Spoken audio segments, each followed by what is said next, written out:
Es 2024. El SAT sigue enviando correos electrónicos a los contribuyentes, mediante los cuales les está avisando, por no decir notificando, les está avisando que ha detectado ciertas diferencias entre la información manifestada en las declaraciones de ISR, IVA y retenciones respecto a la información contenida en los comprobantes fiscales emitidos y, en su caso, recibidos. Sin embargo, la pregunta, ¿por qué aún 2024 siguen llegando este tipo de avisos o este tipo de correos electrónicos que en el peor de los casos pueden derivar de manera informal en una entrevista de vigilancia profunda o de manera formal en la restricción temporal de los certificados de sello digital? Posiblemente se deberá a ciertos detalles del SAT, pero también a ciertos detalles de los contribuyentes. Porque si bien es cierto, la autoridad fiscal puede ejercer las facultades de comprobación previstas en el artículo 42 del Código Fiscal de la Federación, también es cierto que en los últimos años el SAT ha procurado minimizar el costo recaudatorio. Para 2023 se ha logrado una meta, le quiero llamar histórica, porque por cada 100 pesos que la autoridad recauda, tiene un costo de fiscalización o de recaudación de 28 y no 28 pesos, 28 centavos. Y para ello, pues tiene su elemento estrella que desde el año 2017 ya tuvo su incorporación y no es si en el año 2020 y 2021 donde empezó a tener su aplicación, no para el contribuyente, sino para la autoridad fiscal. Y esto se da a través del CFDI. En ese entonces, 2017, en su versión 3.3 y en esos tiempos la versión 4.0, que ha sido robustecida con el propósito no de mejorar la comprobación fiscal, sino de mejorar los procesos y conocer la información que los contribuyentes están llevando a cabo en el día a día. Y lo anterior, no perdamos de vista que la autoridad, como he citado, debe considerar el artículo 42 del Código Fiscal de la Federación por las facultades de comprobación. Pero en el tenor del costo recaudatorio que te he señalado también, habremos, por supuesto, de analizar que existe un procedimiento que se denomina cobro persuasivo, mediante el cual pues, la autoridad no ejerce dichas facultades, pero con ciertos procedimientos amigables puede entonces llegar a esa recaudación. Y para ello no debemos perder de vista que existe un artículo 63 del Código Fiscal de la Federación en su último párrafo. Aquí se señala que la autoridad, el SAT, presume como cierta la información contenida en los comprobantes fiscales. Por lo tanto, quiero hacer una pausa técnica en este video para preguntarte, contribuyente, ¿estás emitiendo correctamente los comprobantes fiscales? Sí, Mario, los estoy emitiendo. Segunda pregunta, ¿estás emitiendo los comprobantes en el tiempo que les corresponde? Puede que sí, puede que no. Y la misma pregunta para efectos de la recepción de dichos documentos. Porque uno de los argumentos que los contribuyentes, a través de sus contadores y contadoras, es intentar hacer un esquema de aclaración vía estado de cuenta bancario. Sin embargo, no voy a decir que esto es incorrecto, pero tampoco podemos tener la idea ya con 3 años de experiencia en cuanto al SAT con el envío de los correos electrónicos. No, aquí debemos atender a las dos preguntas iniciales que formulé. Primero, ¿se expiden correctamente? Y dos, ¿se expiden en el tiempo o en el momento que corresponden? Porque una de las premisas que también en Código Fiscal de la Federación encontramos se puede puntualizar en el artículo 29A, fracción séptima, inciso A, inciso B del Código Fiscal de la Federación. Pero antes de profundizar, aquí tendremos que confrontar nuestras ideas y conocimientos con lo que está haciendo el SAT, particularmente para los colegas contadores y contadoras que de una manera firme señalan que están declarando con base a la ley del ISR o con base a la ley del impuesto al valor agregado. Y no voy a refutar esa idea. Sin embargo, no podemos analizar aisladamente los momentos de acumulación o traslado para ISR e IVA respectivamente, sino como cité, artículo 63, último párrafo del Código Fiscal de la Federación, nos señala que la información contenida en dichos comprobantes se presume como cierta. De modo que en ese artículo 29A, fracción séptima, inciso A e inciso B, se da un contexto respecto al concepto de método de pago y señala en qué momento. Y aquí es donde tenemos que concatenar lo que prescribe cada uno de los momentos de acumulación o traslado de los impuestos que hemos revisado. ¿Por qué? Porque supóngase que tenemos un primer elemento, llamemos a este presente el mes A. En el mes A expides un comprobante fiscal con método de pago en una sola exhibición. Pero resulta que transcurren los primeros días, mediados, finales, y no te pagan ese comprobante fiscal. Supóngase entonces que te lo pagan en el mes siguiente, en el mes B. Y como tenemos la idea de que se tiene que declarar con base a la información reflejada en el estado de cuenta bancario, declaramos en el mes B. Pero considera lo siguiente, el SAT no conoce tu estado de cuenta bancario.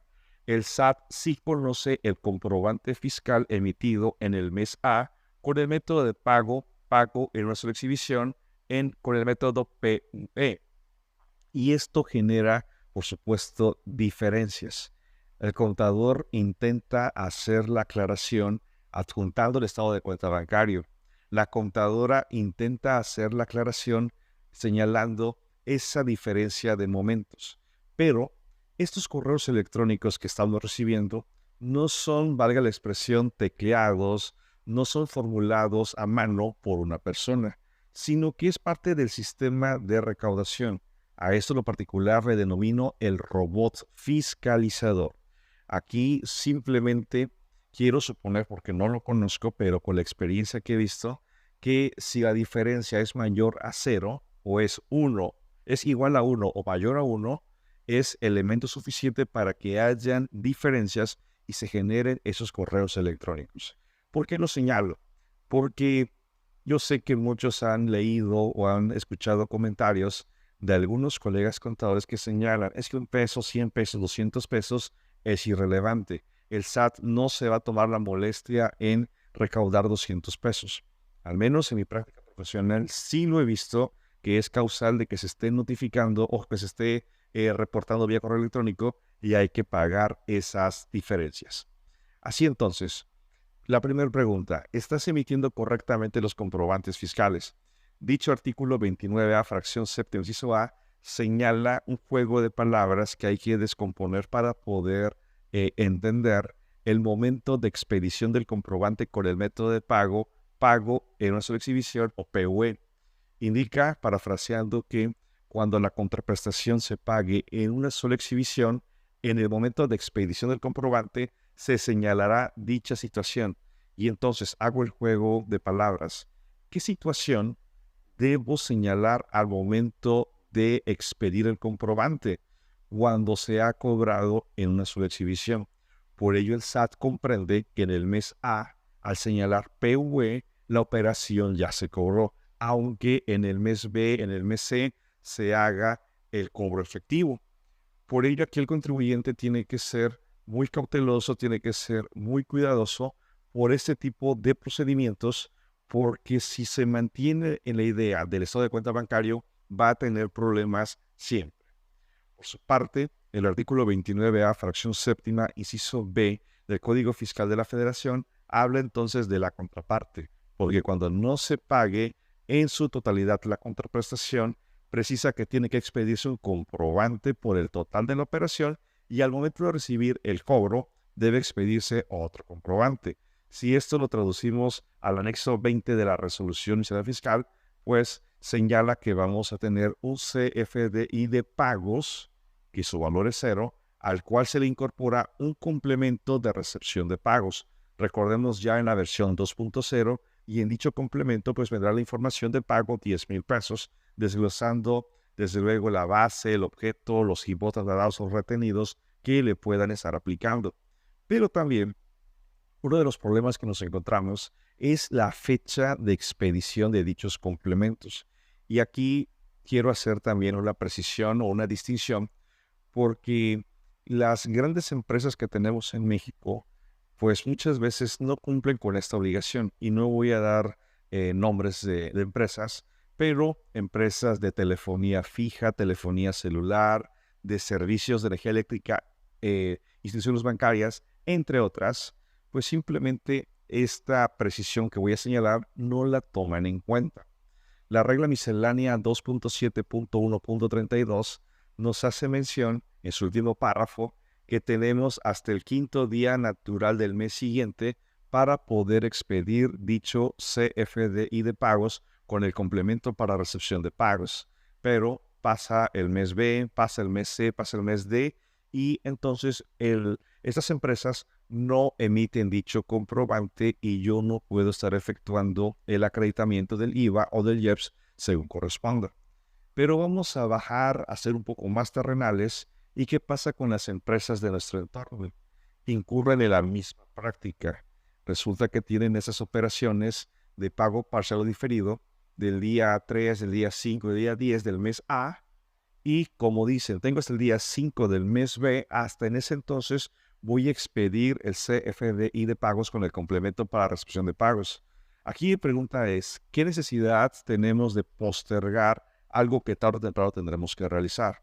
Lo ideal, y esto va para los dos métodos, el PUE y el PPD con el complemento, de que tratemos o procuremos realizar una conciliación de los movimientos que estamos recibiendo para identificar si debo expedir un CFDI de ingresos como de pago PUE o si debo expedir un CFDI de pagos con el complemento para recepción de pagos. Porque recordemos que el portal del SAT está precargando la información prácticamente en tiempo real con 2 días, 3 días de diferimiento en relación al corte que está llevando a cabo. Pero eso no es una excusa para decir, bueno, voy a expedir comprobantes último día del mes o el día quinto natural del mes siguiente, porque eso puede generar ciertas diferencias o ciertas inconsistencias. Reitero, lo ideal es que todo se encuentre dentro del mes. Alguien podría objetar y precisar, Mario, lo que está señalando es ser un mundo perfecto, pero en la práctica tenemos casos de transferencias o depósitos que no identificamos de quiénes son. Y puede pasar el mes A, el mes B, el mes C, el mes D y hasta en el mes E aparece el cliente y nos indica que esa transferencia él la realizó y que se aplique a su cuenta por cobrar. Bien, aquí en mi opinión muy particular comprendo que es un proceso de tipo administrativo, pero en los procesos contables o procesos fiscales no podemos utilizar una terminología que refiera a depósitos por identificar, transferencias por identificar y esperar a que aparezca la persona que se pueda apropiar de esa transferencia. No. Aquí, si no conocemos, vale, si estamos cerrando el periodo semanal, quincenal o incluso el mes y no sabemos de quién es esa transferencia o depósito, mi recomendación muy puntual es que emitamos el comprobante con RFC genérico con método de pago PUE para que en el futuro, cuando este cliente aparezca a reclamar esa transferencia, pues solamente se haga la cancelación y el reemplazo o sustitución de dicho comprobante, pero yo como contribuyente habré declarado en el tiempo que así corresponde. Ahora, supóngase que por 2024, pues esto de las diferencias ya no ocurre. Los contribuyentes emiten correctamente los comprobantes y los contribuyentes emiten en el tiempo que les corresponda dichos comprobantes. Pero alguien podría preguntar, oye Mario, ¿y qué es lo que debemos hacer con aquellos correos electrónicos donde el robot, valga la expresión, nos avisa o nos reporta que hay diferencias? Se tiene que aclarar, tengo que hacer algún escrito. Mi recomendación muy particular es no, pero quiero precisar. Te explico. Utilicé la expresión robots porque es un sistema, es un algoritmo. Son instrucciones, como te dije, que pensemos diferencia igual o mayor a 1, se envía el correo electrónico. Ahora, el robot, como es un sistema, es inhumano y no por otra cosa, no creo, a título personal, que pueda tener la capacidad de leer todas las explicaciones, cédulas, aclaraciones que pueda cruzar y cuadrar. Ah, mira, este contribuyente me envió un escrito de 50 hojas que lo descargó posiblemente del Rincón del Vago. Me estás juntando cédulas en Excel o cédulas digitalizadas y el estado de cuenta bancario que no lo veo. A ver, me señala en la página 2 que tiene una aclaración de una transferencia de 80,000 pesos del mes B, pero lo asocia con el folio fiscal del mes A. Y aquí lo logra conciliar y ya está declarado. Y le pongo palomita en lo particular. Y no quiero ser ni incrédulo, ni tampoco quiero ser ingenuo. No considero que esa instrucción, robot o algoritmo lleve a cabo esa tarea. Quiero suponer, y a menos de conocer la información de manera exacta por parte del SAT, quiero suponer que este robot va haciendo los cruces de manera periódica, supóngase cada 15 días. Y entonces, Juan Pérez tuvo diferencias por 80,000, 100,000 pesos. Se lo reportaron el día 3 del mes F, por decirte algo. Y pasan los 15 días y el robot revisa expediente por expediente de cada contribuyente, llega con Juan Pérez y observa que sigue la diferencia, pensemos 50,000 pesos o diferencia cero. Y realmente es lo que la autoridad, también quiero suponer, porque no me consta, tiene configurado ese robot para que los contribuyentes regularicen su situación fiscal con diferencias cero. Oye, Mario, y entonces le estás dando la verdad absoluta al robot.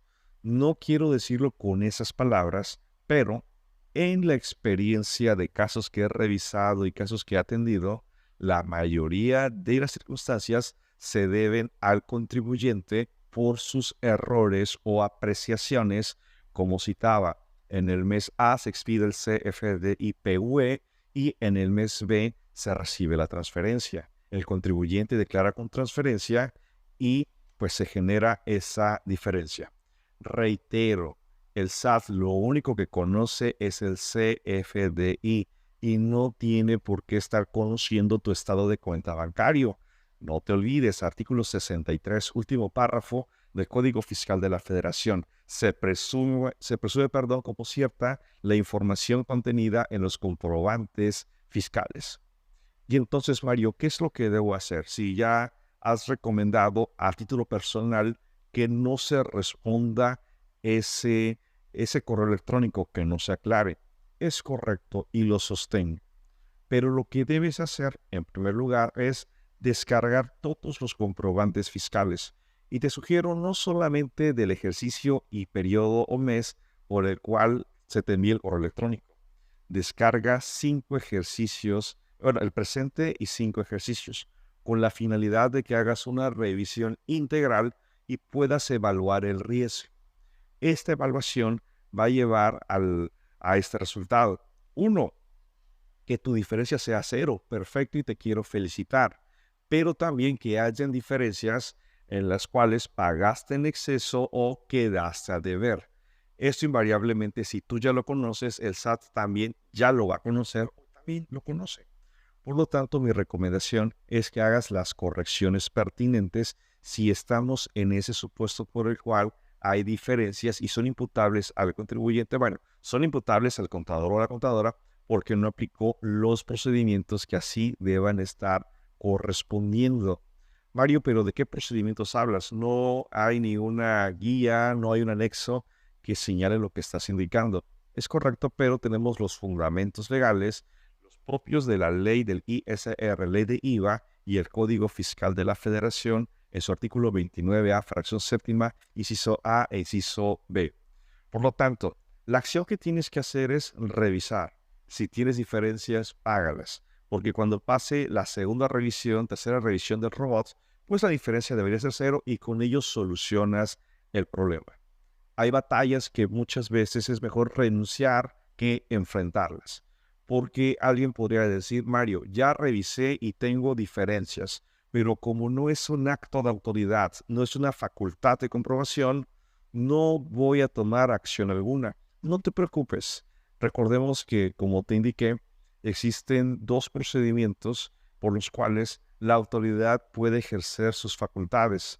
Un procedimiento o un grupo menor le quiero llamar la opinión de cumplimiento de sentido negativo. Pero los dos procedimientos, uno, facultades de comprobación, ya sea auditoría electrónica, revisión de gabinete o visita domiciliaria, y la segunda, la restricción temporal del CSD. Lo primero que va a llevar a cabo la autoridad es dicha restricción del certificado de sello digital, el CSD. No vas a poder expedir comprobantes y eso te paraliza la operación y de todos modos ya sabes dónde está la diferencia, tendrás que pagar. La única diferencia, valga la redundancia, es que los recargos serán mayores.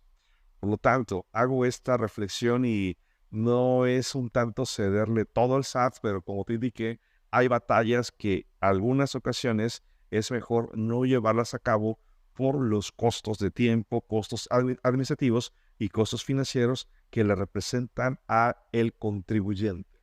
Y para finalizar, vale la pena que esta información no solamente la aplique el contador o la contadora, sino que también tenemos que reunirnos con los empresarios, con los profesionistas, con los arrendadores, con las personas que evidentemente son los titulares de los negocios. Pero además, tendremos que platicar con el personal de facturación, porque ellos son los que tienen este primer encuentro con el proceso para definir si es un PUE o si es un PPD y tomar ciertas acciones, acciones que nos van a permitir ser conscientes del riesgo.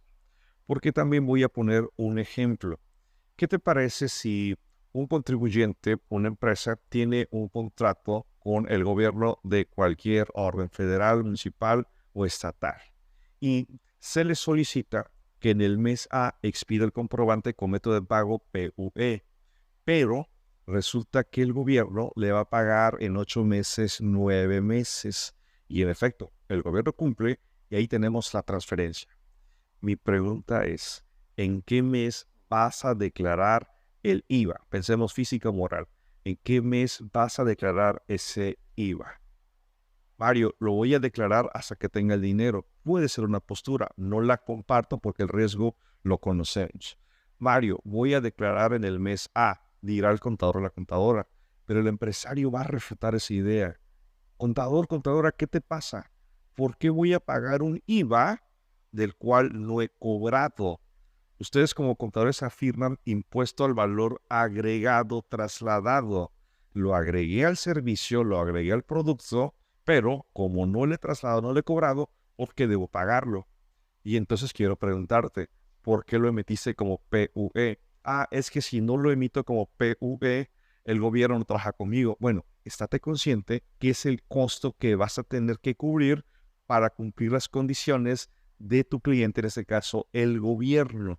¿Te va a desfinanciar? Por supuesto, pero es parte del negocio que estás llevando a cabo y que al robot del SAT pues no le va a interesar ese argumento. Reitero, todo lo que indique PUE va a generar base de IVA y los ingresos para personas físicas y contribuyentes, personas morales que acumulan con base ingreso percibido. Y lo que sea PPD, evidentemente no, pero sí los complementos. No se olviden, por favor, la información. Uno, correctamente los comprobantes y dos, expedidos de manera oportuna.